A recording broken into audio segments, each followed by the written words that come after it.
Bonjour Axel Tessandier. Bonjour. Vous êtes délégué national de La République En Marche, le parti d'Emmanuel Macron, disons les choses comme ça. Vous avez publié il y a quelques jours Une marcheuse en campagne. Vous racontez votre campagne électorale aux côtés d'Emmanuel Macron. Vous ne faisiez pas de la politique avant, Non. vous en faites depuis, vous ne faites pas que ça. Vous avez été un des piliers de cette campagne et vous avez regardé hier soir évidemment Emmanuel Macron. Oui. Est-ce que vous l'avez retrouvé tel qu'il était en campagne ou est-ce qu'il est aujourd'hui différent? Non, je l'ai retrouvé déterminé, incisif, voulant expliquer. Non, j'ai retrouvé en termes de personnalité, en termes d'énergie, effectivement, l'homme de la campagne. Et on sait à quel point, quand l'exercice du pouvoir et on est à l'Élysée, on peut avoir un doute là-dessus. Non, je l'ai retrouvé. Qu'est-ce qui vous a frappé? Son envie de pédagogie, c'est-à-dire d'expliquer déjà tout ce qu'il a fait. Je pense qu'il était assez déterminé à montrer qu'on avait dit ce qu'on allait faire avant, pendant la campagne, comment on allait le faire, et tout ce qui avait déjà été fait en 5 mois. Pédagogie, c'est effectivement ce qui a marqué une partie de l'émission. Est-ce que ça ne veut pas dire que cet exercice aurait dû avoir lieu plus tôt? Non, parce que je pense qu'il fallait aussi le temps de l'action, le temps de faire, pas le temps de... Mais peut-être expliquer au fur et à mesure, non? Plutôt que d'attendre 5 mois pour dire... je vais vous expliquer tout ce que vous n'avez pas compris. En fait, ça revenait un petit peu à ça. Non, il l'a dit. On est aussi un gouvernement, des ministres qui portent leur action. Voilà, Muriel Pénicaud l'a beaucoup fait. Jean-Michel Blanquer l'a fait aussi à la rentrée. C'est ce qu'il a dit. Le gouvernement et les ministres sont là aussi pour porter l'action. Maintenant que voilà, un certain nombre de lois ont déjà été votées, encore une fois, en quelques mois, il était temps qu'ils prennent la parole. Donc il n'a pas eu tort de refuser cet exercice pendant des mois et des mois? Il n'a pas eu tort, non. Enfin, il s'est exprimé aussi. Il s'est exprimé à sens unique. Il n'a pas, répondu à des contradictions. Il a répondu à des contradictions des citoyens. Moi, je ne sais pas si vous avez vu souvent sur voilà, les pages Facebook. Désolé, c'est pas des journalistes. Non, mais c'est pas du corporatisme, mais il n'a pas toujours, quand il a répondu ou quand il a envoyé des messages aux citoyens, c'était pas toujours avec les mots qu'il fallait. Hein. Non, il s'est beaucoup déplacé sur le terrain. Il y a aussi des images, alors repris, voilà, ce qu'on appelle des Facebook Live. On l'a vu parler avec des citoyens. Je pense que, mais il l'a dit lui-même hier, il était temps aussi, voilà, à travers les 3 journalistes qui étaient là hier soir, de s'adresser aux concitoyens. Vous qui le connaissez bien, est-ce que vous avez le sentiment qu'il accepte aussi bien qu'avant la contradiction? Je veux dire, à plusieurs reprises, on sent qu'il coupe d'un non quand on lui pose une question. Il a cette phrase d'ailleurs, il y aura toujours des résistances, il y aura des commentaires, comme si les commentaires, c'était la même chose que la résistance et qu'il fallait les balayer. Non, c'est pour ça qu'il a employé 2 mots différents. Je pensais que c'est pas forcément la même chose. Je lui souhaite d'être toujours... j'ai toujours eu moi cette impression. D'ailleurs, je le dis dans le livre, j'ai toujours eu l'impression qu'il était très ouvert à la critique, qu'il était ouvert à ce qu'on lui dise les choses. Vous savez, le pouvoir, c'est pas vous qui changez le premier, c'est les gens qui vous entourent. Et du coup, il faut que cette parole-là, elle puisse aussi être dite et qu'il soit toujours ouvert à la critique. Maintenant, chacun d'entre nous, on n'est pas forcément... La première réaction, comme vous dites, n'est pas forcément très... c'est difficile pour tout le monde, mais je pense qu'il l'a entendu hier aussi. Votre histoire de campagne, votre histoire de la campagne, vous l'écrivez dans un livre qui est vraiment, c'est ça, c'est la chronologie au travers vos yeux de ce qui s'est passé. Exactement, je suis ni journaliste, ni écrivain, ni... C'est pas un livre politique? Je ne crois pas. Je crois que c'est un livre citoyen, c'est un livre qui veut vraiment dédramatiser aussi, je crois, l'engagement politique. C'est-à-dire, moi, on m'a beaucoup dit, mais comment tu fais? Comment tu gères? C'est un milieu qui est tellement difficile. C'est faux. Ce qui est dur, c'est l'enjeu, c'est le combat, c'est une campagne.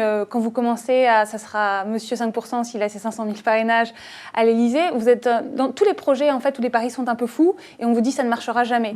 Donc ça, je voulais un peu dédramatiser ça. Et oui, l'engagement, c'est quelque chose qui donne une dimension à la vie très importante, mais aussi vous êtes face à d'autres convictions. Donc c'est difficile, mais comme tous les paris qui valent le coup, je trouve. L'engagement, vous l'avez déjà dit 2 fois, ce mot, et il traverse votre livre, le collectif et l'engagement.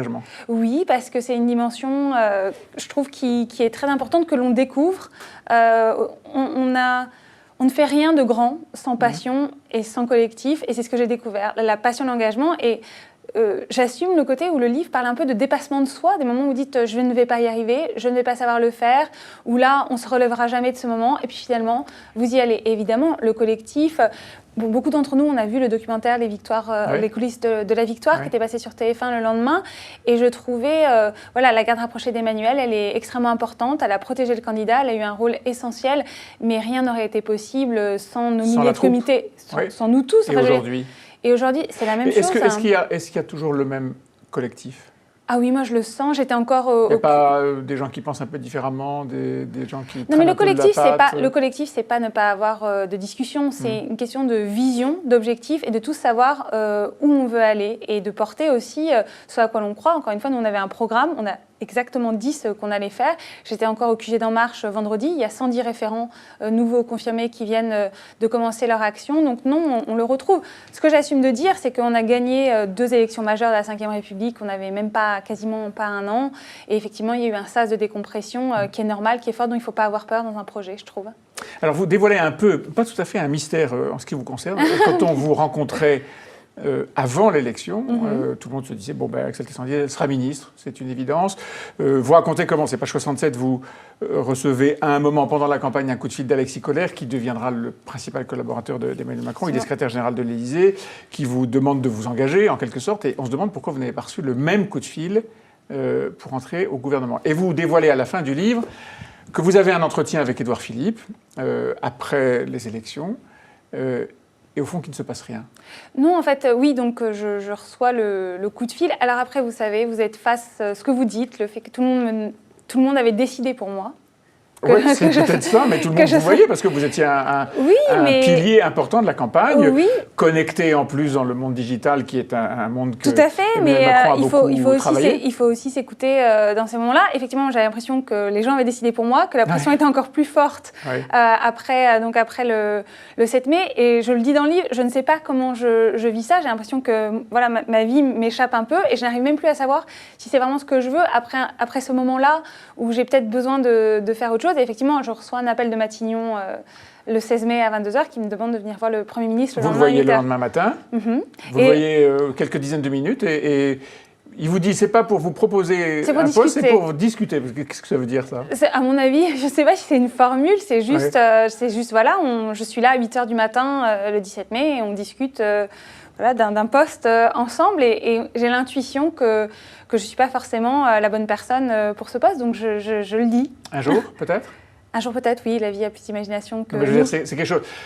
Vous êtes aujourd'hui délégué national d'En Marche, donc vous vous occupez, je ne sais pas quel est votre rôle exact, mais on est plutôt dans... Plutôt tourné vers le mouvement. L'histoire partisane. Voilà, Est-ce que la politique active, c'est-à-dire faire des choses activement comme vous croyez qu'être dans un parti, c'était pas faire des choses ? Pardon, faire des choses, c'est-à-dire mettre en forme à la fin des fins une politique, ça vous tente pas ? Si, enfin je veux dire, la vie c'est une question de moment, être au bon moment, au bon endroit avec les bonnes personnes. À ce moment-là, je sentais que c'était pas le bon moment pour moi, pas forcément comme ça, mais la vie elle a plus d'imagination que nous. Et voilà, on ne sait pas, on ne sait jamais. Mais si, moi, je ne me sens bien que dans l'action et dans le faire. Donc vous avez une start-up, vous avez des entreprises. J'ai repris mon agent, j'ai écrit le livre. Et vous voyez toujours Emmanuel Macron ? J'ai croisé Emmanuel Macron à l'Élysée il y a quelques semaines, oui. Voilà, j'ai trouvé toujours très déterminé. Et voilà, Pas changé ?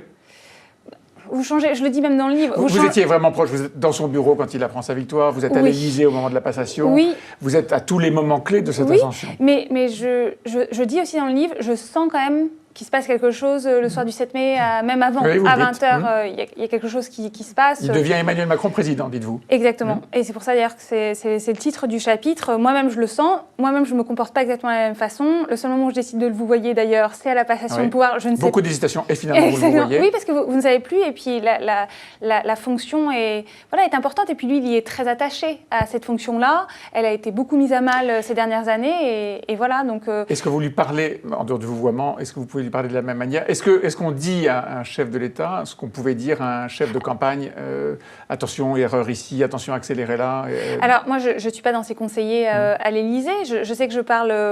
c'est des amis, ce sont devenus des amis, beaucoup d'entre eux. Je ne sais pas comment dire les choses autrement en ce qui me concerne, mais eux, je ne sais pas comment ils lui parlent.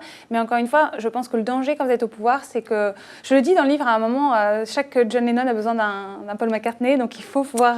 chaque Paul McCartney a besoin d'un John Lennon. Vous êtes le Paul McCartney d'Emmanuel Macron. Une marcheuse en campagne, Axel Tessandier, chez Albin Michel, merci beaucoup. Merci à vous.